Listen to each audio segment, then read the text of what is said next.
turning to the other big story today, another 650 people have been evacuated from Afghanistan as part of Australia's rescue mission in what the Prime Minister is describing as the biggest night of Australia's mission so far. 5 flights landed at Kabul airport, one of them a New Zealand Air Force flight. Almost 1,700 people have been evacuated over the past week. Scott Morrison says the government continues to work towards the August 31st deadline to exit Afghanistan. I've made no assumptions about the Taliban. We know their form. We've been going like we won't be able to get another flight in the next day, so we've been trying to make every flight as successful as possible. We'll keep doing that for as long as we can. If that deadline is able to be pushed out, we've made that clear to the United States that we would support that. But in the meantime, we'll just keep getting on with the job. Joining us with more analysis is political consultant Jim Middleton. Jim, we are seeing these evacuation processes accelerating as we edge closer to that August 31st deadline. Still a lot of disappointment in some quarters, though, that we haven't managed to get more out up to this point, and it is a real mess every time you see the pictures coming out of Kabul airport. Of course, all of our hearts go out to the people struggling to get out.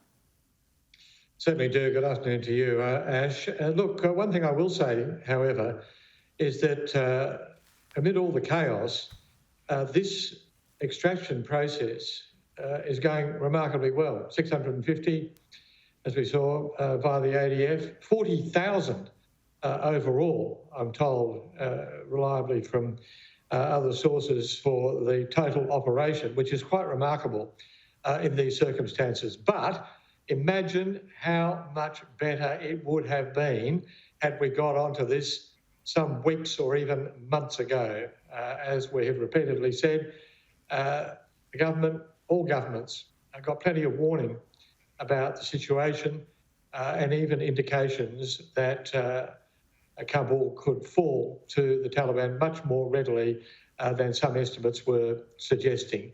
So it could have been much better than this, than it has been, but the efforts of the ADF and other military personnel from other allied forces around the world has been truly remarkable. One other thing I would say is this. I heard a figure today suggesting that there are something like 3.5 million displaced people, internally displaced people within Afghanistan at the moment. There's going to be a situation where we're going to see something like another refugee crisis along the lines we saw in Syria. And what is that going to mean for Australia? Well, it's going to mean this.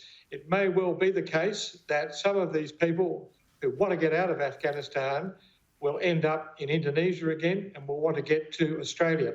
Some of those almost certainly will be people who worked for Australians, either the ADF or Department of Foreign Affairs, the Embassy or aid agencies. What do we say to those people should they end up in Indonesia, should they end up on boats coming into Australia? Will we do what we did in the days after the end of the Vietnam War and welcome them? Or will the hard line that has been maintained by the Prime Minister to date about the fact that anyone who arrives on a boat will not get settlement, will not get residency, will not be welcomed?